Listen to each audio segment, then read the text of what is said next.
આજે અમારી ગંભીરપુરા પ્રાથમિક શાળાની અંદર બેગલેસ ડે કાર્યક્રમ નિમિત્તે અમે એક સરસ મજાની પ્રવૃત્તિનું આયોજન કરેલ છે. એ બાળકોએ જાતે ટીએલએમ નિર્માણ કરવું એ આજનો અમારો મુખ્ય હેતુ છે.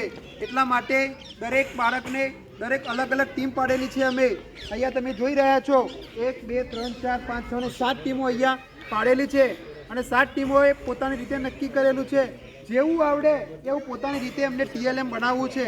એટલે અમારો મુખ્ય હેતુ બાળક જાતે ટીએલએમ નિર્માણ કરતો થાય એ છે. એટલા માટે અમે અહીંયાથી સામગ્રી પણ આપેલી છે અને જુદી જુદી ટીમ પણ પાડેલી છે અને એ ટીમને માર્ગદર્શન આપતા રહેલા છે શ્રી મુકુલભાઈ સાહેબ. એ તમે આપ જુઓ તો મુકુલભાઈ સાહેબ એમને ગાઈડન્સ પણ આપે છે અને એ રીતે અમારો આજનો મુખ્ય હેતુ છે એ હેતુને સર કરવાનો મેં પ્રયત્ન કર્યો છે. શ્રી મુકુલભાઈ સાહેબને વાત કરીશ, એ પણ આ નિમિત્તે આ પ્રવૃત્તિ નિમિત્તે એ પણ આપને કંઈક જણાવે.